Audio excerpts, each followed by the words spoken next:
नमस्कार दोस्तों। आज के द हिंदू एडिटोरियल पेज के एनालिसिस में आपका स्वागत है। तो अभी तक आपने इन एकेडमिक चैनल को सब्सक्राइब नहीं किया है, व्यूअर्स जो है बढ़ नहीं रहे हैं, तो आप प्लीज़ सब्सक्राइब कीजिए ताकि जो है हर दिन के डेली अपडेट में आप सबसे पहले इस एनालिसिस का आनंद उठा सके पूरी जानकारी के साथ। तो आइए हम देखते हैं पहले का जो एडिटोरियल पेज का जो आर्टिकल है वो है, टॉपिक है a new direction for India US ties. मतलब कि इंडिया और यूएस के रिलेशनशिप को और स्ट्रॉन्ग बनाने के लिए जो है क्या करना चाहिए। तो ये सुब्रमण्यम स्वामी जी का जो आर्टिकल है। सुब्रमण्यम स्वामी जो है बीजेपी के पॉलिटिशियन है, इकोनॉमिस्ट भी हैं और स्टैटिस्टिशियन भी हैं। तो जो कि पहले भी आपको जान सकते हैं कि ये member of the parliament in Rajya Sabha में है, upper house of the Indian parliament में भी थे, और ज्वाइनिंग से पहले वो मैथमेटिक्स के प्रोफेसर थे, इकोनॉमिक्स के Indian institute of technology and science में। तो आज उनके पेपर का जो एनालिसिस है, एनालिसिस में हम देखेंगे कि उन्होंने सबसे पहले दिखाया बात की है जो बिफोर 1940s का। सो इंडिया यूएस का रिलेशनशिप जो है वो हम स्टार्ट करते हैं 1940s से। तो 1940s में हम जान रहे हैं कि जो है यूनाइटेड नेशन का फॉर्मेशन जो है स्टार्ट हो चुका था। जैसे ही जर्मनी ने already, Germany was powerful that time already, and Germany जब डिफीट करने लगा यूके एंड फ्रांस को, तो यूके एंड फ्रांस को जब जर्मनी डिफीट करने लगा तो सबसे बड़ा टेंशन यूएस के लिए हुआ कि जो बाकी की जो टेरिटरी हैं, जो कॉलोनीज हैं यूके और फ्रांस के, उसको फिर रूल कौन करेगा।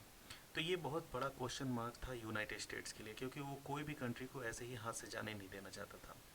तो इसलिए जो है यूनाइटेड नेशन का फॉर्मेशन जो है 1940s ऑनवर्ड शुरू हो जाता है। जैसा कि देखेंगे 1941 तक यूके एंड फ्रांस कोई पावरफुल कंट्री नहीं थे। 1940s के पहले जो है यूके और फ्रांस सबसे पावरफुल कंट्री थे, सबसे ज़्यादा कॉलोनीज थी, लेकिन 41 के बाद कोई कॉलोनीज जो है वो नहीं थे, और यहाँ पे कॉलोनीज होने के बावजूद भी जो है वो रूल कर रहे थे, तो वहीं के लोगों के द्वारा रूल कर रहे थे। तो उसके बाद जो है यूएस ने स्टार्ट किया कि सबसे पहले जो है जितने भी कॉलोनीज हैं उनको आज़ाद करना होगा, ताकि जो है फिर से जो है न्यू कॉलोनिज्म कैसे, तो ट्रेड के थ्रू जो है उनको बनाया जाएगा कॉलोनीज। तो यही जो परसेप्शन था, और 1940s के परसेप्शन को हम फिर से हम देखेंगे कि किस तरह से उन्होंने स्टार्ट किया। तो उनका कहना है कि फ्रैंकलिन डी रूजवेल्ट जो है 1940s में विंस्टन चर्चिल के साथ मिल करके जो है इंडिया को जो एलाई बनाने के लिए उन्होंने सोचा था। क्योंकि आप जानते हैं कि कहीं पे भी वर्ल्ड वार में, सेकेंड वर्ल्ड वार में जो ब्रिटिश जो लड़ाई कर रहे थे किसी भी अपने एनिमी के साथ, तो उसमें इंडिया के सोल्जर्स ही फाइट कर रहे थे। तो चाहे वो ब्रिटिश अगर कोरियन वार में इन्वॉल्व हो, या फिर वेस्ट एशियन कंट्रीज़ में इन्वॉल्व हो, या कहीं पे भी, यूके ब्रिटेन जो है वो इंडियन सोल्जर्स के साथ ही जो है मेजर फॉट की।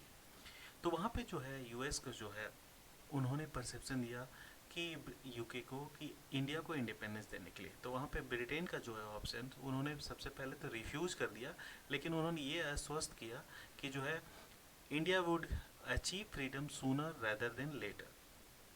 तो यहाँ पे जो है उसके बाद 1947 में ब्लडी पार्टीशन हो गया, बहुत ही भयंकर रूप से, जिसमें जो है declare its commitment to democracy, fundamental rights, free press and non violence in written constitution which came into force in 26 January 1950। तो इंडिया का जो है एक नया नव निर्माण हुआ, और ये जो निर्माण हुआ तो इसमें जो सुब्रमण्यम स्वामी जो है लेटर जो उन्होंने ये लिखा है, ये जो आर्टिकल लिखा है, तो उसमें रेफरेंस उन्होंने जो है एंटन हार्डर का ये आर्टिकल का दिया है। तो ये एंटन हार्डर का जो आर्टिकल है वो फ्री अवेलेबल है। आप जैसे टाइटल करेंगे, टाइटल टाइप करेंगे not at the cost of China, तो ये आपको जो है रिफ्लेक्ट कर देगा। अगर आपको टाइटल नहीं मिलता है तो आप मुझे लिंक शेयर के कमेंट बॉक्स में कीजिएगा, मैं आपको आर्टिकल शेयर कर दूंगा। तो इसमें जो है यूएन एंड चाइना का परसेप्शन उन्होंने स्टार्ट किया है कि कैसे यूएस ने इंडिया को रिक्वेस्ट किया था कि यूएन परमानेंट सिक्योरिटी काउंसिल में इंडिया को परमानेंट सीट दिया जाए, न कि चाइना को। सो चाइना को जो है वहाँ पे मिला हुआ था जो स्पेस, उसको हटा करके इंडिया को सिक्योरिटी काउंसिल में परमानेंट दिया। तो वो कम्युनिस्ट को ओवरथ्रो करना चाहते थे, जो Chiang Kai Shek lead government का था। तो एंटन हार्डर ने इसमें क्लियर किया है कि जवाहरलाल नेहरू ने उस समय क्लियर किया कि not at the cost of China, क्योंकि चाइना जो है उस समय भी इंडिपेंडेंस हुआ था और चाहता था कि चाइना के साथ जो उनके रिलेशनशिप हैं वो स्ट्रांग हो, और जिसके कारण जो है कि रिप्लेसिंग करने के साथ जो हमें नहीं दिया है। हालांकि यूएस ने ऑफ़र किया था इंडिया को, तो उसमें जो लेटर है विजय लक्ष्मी पंडित को और नेहरू को जो है उनकी सिस्टर है उनको भेजा था। तो इसमें पंडित का रिप्लाई जो है उन्होंने जो है विजय लक्ष्मी पंडित जो है नेहरू को लेटर लिखने में उन्होंने किया था कि one matter is the state department should be know to you this is unseating of China as a permanent member in the Security Council and of India both put in her place। तो ये जो US का concern था कि US का offer है, आपका क्या राय है। तो इसमें नेहरू का जो रिस्पांस था उनके सिस्टर को था, उन्होंने क्लियर किया कि जो है हम किसी को रिप्लेस करके अपना सीट को नहीं लेना चाहते हैं। तो इन्होंने क्लियर किया कि China as a permanent member of the Security Council and put India on her place, जो ये डिसीजन है वो उनको उन्होंने नहीं स्वीकार किया। तो इन्होंने जो ऑप्शन में लिखा we shall go on pressing for China admission in the UN and the security. इसके अलावा जो है हम प्रेस करते हैं कि चाइना का एडमिशन हो उसमें, because there is many factor में उन्होंने किया certainly entitled to a permanent seat security council but we are not going to cost of China. हम चाइना के जो है कॉस्ट को हम लेकर के जो अपना सीट को नहीं ले सकते हैं। तो इस तरह की बात है जो Nehru not only decline the US offer to India to become a UNSC permanent member, जो आज के डेट में इंडिया बहुत सालों से लगातार जो है peace keeping forces United nation को फ्री ऑफ कॉस्ट में जो है सप्लाई कर रहे हैं ताकि परमानेंट सीट मिल सके। तो उनका ये रिप्लाई में उन्होंने किया था हमें वीटो का भी सीट नहीं मिल पा रहा, जिसके कारण जो है यूएस के सैंक्शंस कंटिन्यू हमारे ऊपर बरकरार है और चाइना जो है हमेशा कोई भी डेवलपमेंट इनिशिएटिव में जो है इंडिया का पक्ष को रोकता है। तो यूएस उस समय देखते हैं कि यूएस कैसे जो है अट्रैक्ट हुआ चाइना की तरफ। 1970s में जो है चाइना में रिफॉर्म हुआ और रिफॉर्म के कारण जो है most of the United states company they invested in the China. तो आज हम देखेंगे कि कोई भी यूएस के प्रोडक्ट है, चाहे आप ली का जीन्स पहनते हैं या फिर कोई भी यूएस के ब्रांडेड कपड़े पहनते हैं या एप्पल का आईफोन यूज़ करते हैं या कुछ भी यूज़ करते हैं, वो मेड इन चाइना होता है। क्योंकि जो है टेक्नोलॉजी जो है यूएस ने शेयर किया चाइना के साथ, चाइना के मटेरियल को यूज करके और यूएस के टेक्निक को यूज करके जो मैन्युफैक्चरिंग होगा उसको हम ऑल ओवर एशिया में सपोर्ट करेंगे। और ये 1970s के रिफॉर्म के साथ ही जो है यूएस का इन्वॉल्वमेंट चाइना की तरफ बढ़ चुका है और जिसका कॉस्ट हमको इंडिया को उठाना पड़ा, क्योंकि यूनाइटेड स्टेट्स ने उसके बाद सैंक्शन लगा दिया इंडिया के ऊपर और उसके बाद जो है हमारे ऊपर हमारे से कोई टेक्नोलॉजी शेयर नहीं करता है एक्सेप्ट साउथ कोरिया। तो इस तरह का देखेंगे कि 1970s के बाद जो है वो एड जो है उनका बढ़ता गया और नेहरू का जो जेनरसिटीज़ था उसका एक्सपेंसेस जो है इंडिया को बियर करना पड़ा। तो आगे इन्होंने फिर द शिफ्ट टू पाकिस्तान की बात की है कि द शिफ्ट टू पाकिस्तान में की है कि 1953 आफ्टर जो जब हम जो कोरियन वार था, कोरियन वार में हमारा जो झुकाव था वो सोवियत यूनियन और चाइना की तरफ बढ़ा, जिसके कारण यूएस ने क्या किया, यूएस पाकिस्तान की तरफ अपना झुकाव बढ़ाते हैं क्योंकि यूएस और सोवियत यूनियन चाइना के बीच में काफ़ी कॉन्फ्लिक्ट तब तक स्टार्ट हो चुका था उस समय सेकेंड वर्ल्ड वॉर के बाद। और इसके कारण यूएस ने है जो पाकिस्तान को जो है सीट दिया साउथ एशियन ट्रीटी ऑर्गेनाइजेशन में और सेंट्रल ट्रीटी ऑर्गेनाइजेशन में अगेंस्ट इंडिया। तो इंडिया में जो हम जानते हैं कि US from the since independence of India और पाकिस्तान लगातार जो military and economic aid they are providing to Pakistan, और पाकिस्तान जो है उसी मिलिट्री एड का जो है गलत रो से इस्तेमाल करके हमारे ऊपर जो है वॉर अगेंस्ट इंडिया किया। तो उसमें देखेंगे 1965, 1971 एंड 1919 जो 3 मेजर जो कॉस्ट इंडिया को झेलने पड़े वो पाकिस्तान की तरफ से हुए थे। तो इसमें जो है अभी इसमें और कुछ नहीं बात होती है कि इस वार में ना कि यूएस जो है पाकिस्तान का साथ दिया बल्कि इंडिया के अगेंस्ट में था। आपको ये बता देते हैं कि कारगिल का वार जब हमारे हो रहा था तो हमारे पास आर्म्स नहीं थे जो है कारगिल में लड़ाई करने के लिए। तो हमारे पास जब आर्म्स के शॉर्टेज थे तो हमें आर्म्स यूएस से मांगे। यूएस ना सिर्फ उन्होंने मना किया बल्कि जो आर्म्स देने वाले जो कंट्री थे इजराइल को भी मना किया कि आप भी नहीं सेल करेंगे।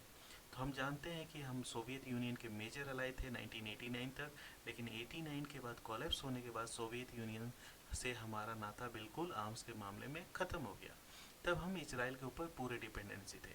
हालांकि हम जानते हैं कि इज़राइल ने कारगिल युद्ध में हमें बहुत मदद की और यही कारण था कि हम कारगिल युद्ध जीत पाए, क्योंकि इंडिया को जो है टेररिस्ट जो भी थे उनका ज्योग्राफिकल लोकेशन भी नहीं पता था कि कहाँ छुपे हुए हैं, और उधर से जो है यूएस प्रेशर डाल रहा था इजराइल को नहीं इन्वॉल्व होने के लिए।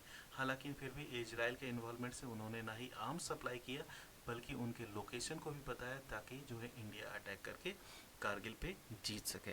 तो ये आपको बता सकते हैं कि जो ये वॉर हुए उसमें भी यूएस ने पाकिस्तान का साथ देते हुए जो 7 fleet task force with nuclear weapon भी उन्होंने भेजा था इंडिया के अगेंस्ट में पाकिस्तान को ये करने के लिए। तो अब यहाँ पे जो है अब इन्होंने अमेरिका नवंबर पॉल को किया है। जानते हैं कि 3 नवंबर 2020 को जो है यूएस में इलेक्शन होने वाला है। तो यहाँ पे जो है पिक्चर पूरा क्लियर नहीं आई है, यहाँ इधर जो है ट्रम्प है और ये जो है आपका जो बिडेन है। तो जो बिडेन जो है बेसिकली वो डेमोक्रेटिक पार्टी राइवल है और प्रेसिडेंशियल कैंडिडेट है अभी आज के डेट में अगेंस्ट ट्रम्प में। तो आप जानते हैं कि जो बिडेन जो है बहुत ही स्ट्रॉन्ग क्रिटिसिज्म किए हैं नरेंद्र मोदी के जो है उनके जो एक्शन पे। तो जो सिटीजन अमेंडमेंट बिल जो पास हुआ है उनका भी काफ़ी क्रिटिसिज्म हुआ है कि उसको हटा दिया जाए।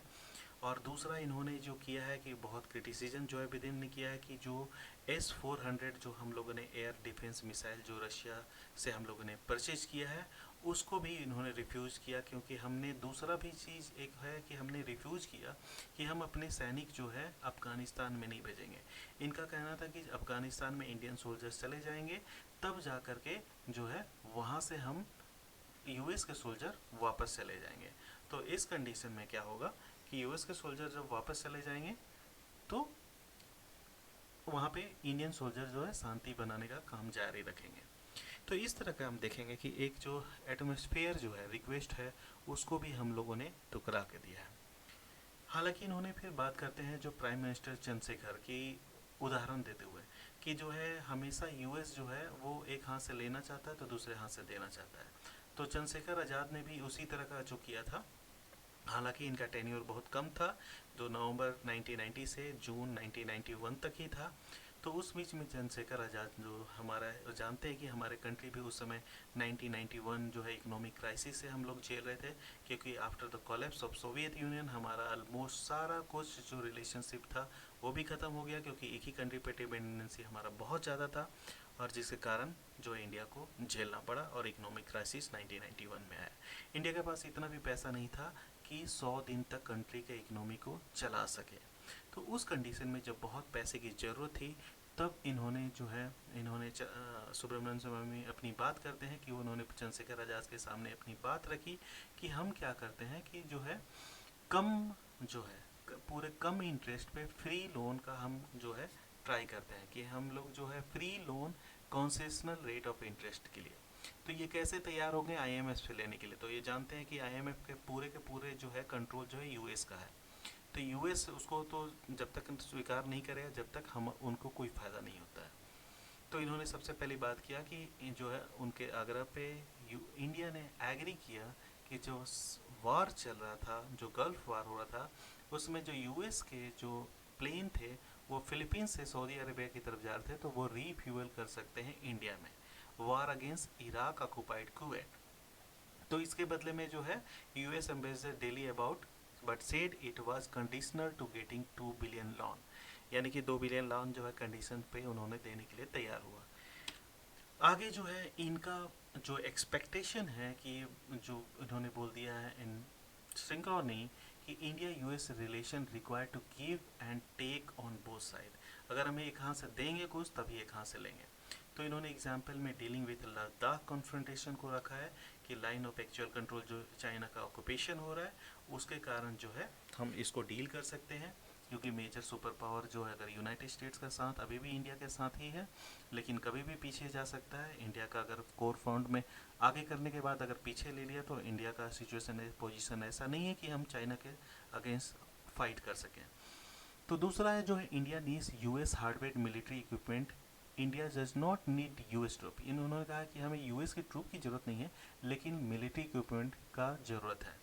हालांकि आपको बता देते हैं क्लियर इनका एक्सपेक्टेशन बहुत ही विवेक है क्योंकि इंडिया ने यूएस ने कभी मिलिट्री इक्विपमेंट में इंडिया को आज तक जो है 70 साल में कोई भी ऐसा ये नहीं है जिसमें मदद किया हो। और ख़ास करके चाइना अगेंस्ट में कभी मदद नहीं करेगा, क्योंकि चाइना के अगेंस्ट में मदद करने पे चाइना उनको काफ़ी बार धमकी दे चुका है कि जितने भी इन्वेस्टमेंट यूएस के हैं वो सारे के सारे रद्द कर दिए जाएंगे। तो इससे यूएस जो है वो अपने आप को रिच कंट्री जो आज के डेट में डेवलप है, और अगर यहाँ पे इन्वेस्टमेंट ख़त्म हो जाता है चाइना की तरफ से तो one of the poorest country में आ जाएंगे। तो इन्होंने लिखा है फिर US need India to fight her enemies. Means US को लगता है कि US need India to fight her enemies in the neighbourhood such as Afghanistan.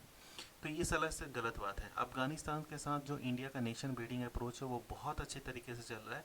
अगर हम अफगानिस्तान में नेशन बिल्डिंग अप्रोच जो अभी हम यहाँ के यूथ को हम एजुकेशन देते हैं, ट्रेनिंग देते हैं, वहाँ पे पार्लियामेंट भी बनाया हम लोगों ने, सड़क बनाया, हॉस्पिटल बनाया, सब कुछ हम लोगों ने बनाया। अगर वहाँ के इंटरनल पॉलिटिक्स में अगर इंडिया का इंटरफेयर करेगी तो फिर से जो टेररिस्ट अटैक जो है इंडिया के ऊपर बढ़ जाएगा। हालांकि आप अगर कंपेयर करेंगे इंडिया और पाकिस्तान में तो जो टेररिस्ट अटैक जो पहले इंडिया पे होते थे अब वो पाकिस्तान पे हो रहा है। यानी कि हर हफ्ते में एक अटैक कहीं ना कहीं पाकिस्तान में टेररिस्ट अटैक होता है, और ये पहले जो होता था इंडिया के अगेंस्ट में होता था। तो इंडिया का नेशन बिल्डिंग अप्रोच काफ़ी सक्सेसफुल रहा है और इनका अप्रोच काफ़ी वेग है, गलत है। अगर हम इंटरनल पॉलिटिक्स में अगर अफगानिस्तान में जाएंगे तो फिर से टेररिज्म जो है वो काफ़ी बढ़ जाएगा इंडिया में। तो दूसरा चीज़ है जो अफगानिस्तान में अपने जो ट्रूप्स को हम भेज दें, इनका कहना है तो हमें बिल्कुल नहीं भेजना चाहिए। और इसके बाद जो है उन्होंने लिखा है India needs the support of the US and it's allies. तो इंडिया को यूएस का सपोर्ट चाहिए और एलाई इजराइल का चाहिए। तो इजराइल आपको सबसे पहले बता देते हैं कि Israel is one of the हमारा जो सबसे ज़्यादा आर्म्स जो है हम इजराइल के साथ अभी परचेज कर रहे हैं, और इजराइल का कोऑपरेशन अभी सबसे ज़्यादा जो है वो इंडिया के साथ है। तो अभी हमारा जो है second largest arms we are arms getting from the Israel only. But ये यूएस की बात करें तो यूएस आज तक कभी ना सपोर्ट किया है इंडिया का और ना कभी करेगा, और वो भी खास करके कभी भी चाइना और पाकिस्तान के अगेंस्ट में। तो इस तरह की बात जो उन्होंने किया कि टेररिस्ट को कम किया जाए, हालांकि टेररिज्म जो है यूनाइटेड स्टेट्स का अप्रोच है कि टेररिज्म को कम किया जाए, बट टेररिज्म को कम सिर्फ यूरोप और यूएस में किया जाए, ना कि जो है एशिया में कंट्रोल किया जाए। ये उनका पर्सपेक्टिव है। India need US to comply develop Andaman Nicobar and also Lakshadweep Island as a naval air force base which US can share along with its allies and Indonesia and Japan। तो ये इनका बहुत ही बेकार suggestion है कि अंडमान निकोबार जो peaceful अभी country है उसको भी जम्मू कश्मीर जैसा ये बनाना चाहते हैं, और लक्षद्वीप आइलैंड जो कि अभी बहुत हैप्पी है तो वहाँ पे भी अगर उस तरह का जो है अगर ये इनिशिएटिव करेंगे तो ऑफकोर्स बाहर के फोर्सेस जो आकर के वहाँ का शांति भंग कर देंगे। तो जो भी वहाँ टूरिज्म से कमा रहे हैं वो सारे के सारे यूथ बेरोजगार हो जाएंगे, और जो हमारा एक बहुत ही अच्छा अंडमान निकोबार और लक्षद्वीप आइलैंड भी हमारे कंट्रोल से जा सकता है। For free indiscriminate flow of US foreign direct investment. तो यूएस का फॉरेन डायरेक्ट इन्वेस्टमेंट की इन्होंने बात की है जो कि एकदम गलत बात है। यूएस कभी भी फ्री जो है यहाँ पे foreign direct investment without benefit का नहीं कर सकता है, और जब भी बेनिफिट के लिए किए हैं तो हमेशा से इंडिया को नुकसान हुआ है। अगर हम स्ट्रक्चरल एडजस्टमेंट प्रोग्राम को देखेंगे तो यूएस के कारण ही जो ग्लोबलाइजेशन, लिबरलाइजेशन, प्राइवेटाइजेशन को हम लोगों ने इनिशिएट किया, और उसी के कारण हमारे सारे लोकल इंडस्ट्री आज कोलैप्स हो चुके हैं, फार्मर्स सुसाइड कर रहे हैं, पॉवर्टी इंक्रीज कर रहा है, और इंडिया जो है हेल्थ एजुकेशन सेक्टर में इन्वेस्ट नहीं कर पा रहा है, क्योंकि थ्रेट जो है पाकिस्तान की तरफ से बना हुआ है, और इसके पीछे जो है यूनाइटेड स्टेट्स का रीजन है। तो यहाँ इन्होंने क्लियर किया है कि technology as a thorium utilisation, desalination of sea water, hydrogen fuel cell, but not Walmart. इन्होंने क्लियर किया कि वालमार्ट को हम नहीं बुलाएंगे, जो है यूएस की यूनिवर्सिटी को नहीं बुलाएंगे। हालांकि जो प्रपोज अभी जो न्यू एजुकेशन पॉलिसी ड्राफ्ट है उसमें क्लियर साइन है, तो यहाँ पे भी दो तरफा मुंह लेकर के ये बोल रहे हैं। यहाँ पे भी बाहर की यूनिवर्सिटी आ जाएगी, अगर बाहर की यूनिवर्सिटी क्लियर आ जाएगी तो यहाँ पे जो सरकारी इंस्टीट्यूशन है, जो भी पब्लिक स्कूल्स हैं, वो पूरे के पूरे कम्प्लीटली प्राइवेट सेक्टर में चले जाएंगे।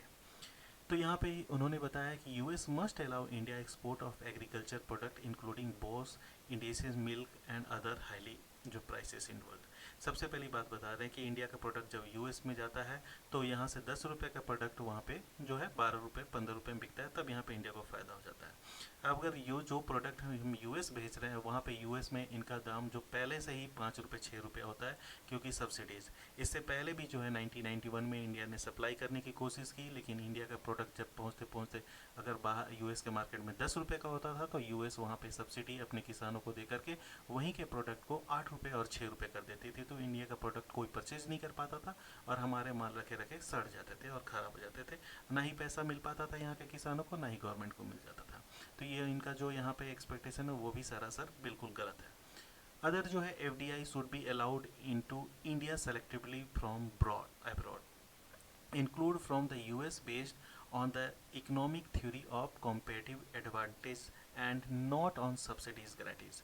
तो आपको क्लियर कर देते हैं कि फॉरेन डायरेक्ट इन्वेस्टमेंट में इंडिया ने अभी जो है वो 100% शेयर की बात कर रहे हैं। तो ये जब 100% की शेयर की बात करेंगे तो सब्सिडीज़ का तो यहाँ पर मामला ही नहीं होता है। सब्सिडीज़ जो है हम अपने किसानों को आज नहीं दे पाए अच्छे तरीके से, तभी जो है फार्मर्स सुसाइड कर रहे हैं। हमारे जो प्रोडक्ट हैं वो बाहर के मार्केट में बहुत कॉस्टली हैं। यहाँ तो सबसे बड़ी बात है कि किसान अपने ही प्रोडक्ट को यहीं पे नहीं सेल कर पाते हैं, तो बाहर का प्रोडक्ट कहाँ है। इंडिया जो है बाहर के प्रोडक्ट को बहुत चीप रेट में यहाँ पे ला देती है, ताकि जो है हमारे ही प्रोडक्ट जो है हम ही खुद नहीं परचेज कर पाते हैं। आप चाइना के मार्केट को देखेंगे, चाइना के टॉयज़ जो हैं वो इंडस्ट्री जो है पूरे इंडिया में मार्केट में है, जिसके कारण हमारा टॉय इंडस्ट्री पूरा कोलैप्स हो गया।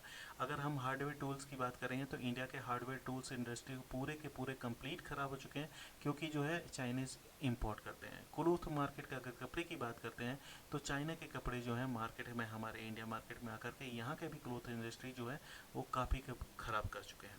तो इस तरह से इंडिया का प्रोडक्ट जो है यहीं के मामले जो लोगों को नहीं खरीद पाते हैं, तो बाहर के जो कैसे जो है चीप रेट पे क्यों कैसे वो सब्सिडीज़ दे पाएंगे। तो लास्ट जो पॉइंट उन्होंने रखा है कि tariff of India and US should be lowered. जो इस तरह से हम क्या करेंगे, डॉलर के प्रति जो है हमारा मजबूती होगा। तो जो भी इनिशिएटिव लिया है इसके उपस्थिति में जो है रुपया कमज़ोर होगा, ना कि मजबूत होगा। India US and China, India US China पे इन्होंने पर्सपेक्टिव किया। यहाँ पे मैं इनकी बात को सपोर्ट करता हूँ। इनका मानना है कि हमें जो है चाइना के अगेंस्ट में एग्रेसिव बिहेवियर नहीं लेना चाहिए, क्योंकि अगर चाइना के अगेंस्ट में एग्रेसिव बिहेवियर लेंगे तो हमारा पोजीशन नहीं कि हम चाइना के अगेंस्ट में फ़ाइट कर सकें। अगर आर्मी की बात करें या फिर आर्म्स एसएलसी की बात करें तो कहीं दुगना हम चाइना जो है पावरफुल है। और एक सबसे बड़ी बात है कि आज की डेट में अगर इंडिया वॉर करता है चाइना के अगेंस्ट में तो सिर्फ हमारे साथ सपोर्ट करने वाले एकमात्र कंट्री इजराइल है, और चाइना के अगेंस्ट में सपोर्ट करने के लिए जो है सऊदी अरेबिया है, उसके साथ नॉर्थ कोरिया है, उसके साथ पाकिस्तान है, और उसके साथ जो है और भी जो है ईरान भी है, और बहुत सारे वेस्ट एशियन कंट्रीज़ हैं, इवन US भी है चाइना को सपोर्ट कर सकता है। तो इस कंडीशन में हम देखेंगे कि हमारे पास जो है सिर्फ एक अलाय है, एक टीनी कंट्री जो इजराइल है, और उसके अलावा हमारे पास कोई सपोर्ट नहीं है। तो इस कंडीशन में हम जानते हैं कि हमारा जो डिसीजन है इनका जो है काफ़ी है कि चाइना फर्दर आगे रिलेशनशिप हमारा स्ट्रांग हो सकता है अगर चाइना में गवर्नमेंट चेंज होगा। जैसे वहाँ पे जो है पहले हुआ था कि डेन जियोपिंग रिप्लेस होकर के माई जेदंग 1980s में आए थे, तो आगे वाले में आने वाले में भी समय चेंज होगा और तिब्बत, ताइवान और हांगकांग को लेकर के हमारे रिलेशनशिप जो है और भी अच्छे होंगे। कि जैसे पहले ट्रीटीज़ जो है नेहरू के टाइम में 1954 और अटल बिहारी वाजपेयी के टाइम पे 2003 में हुए थे, वैसे ही जो है आगे भी होगा। और अभी हमें ट्राइलेटरल रिलेशनशिप के साथ US, चाइना, इंडिया और एक प्लेटफॉर्म पे आगे बढ़ना चाहिएगा। तो ये आज का एनालिसिस ख़त्म होता है। आपका राय जो है कमेंट बॉक्स में कीजिए। जब सबसे पहले चैनल को सब्सक्राइब कीजिए और प्लीज़ जो है बेल आइकन को क्लिक कीजिए, ताकि आप डेली अपडेट जो है रिसीव कर सकें सबसे पहले। Thank you so much dear for listening my channel.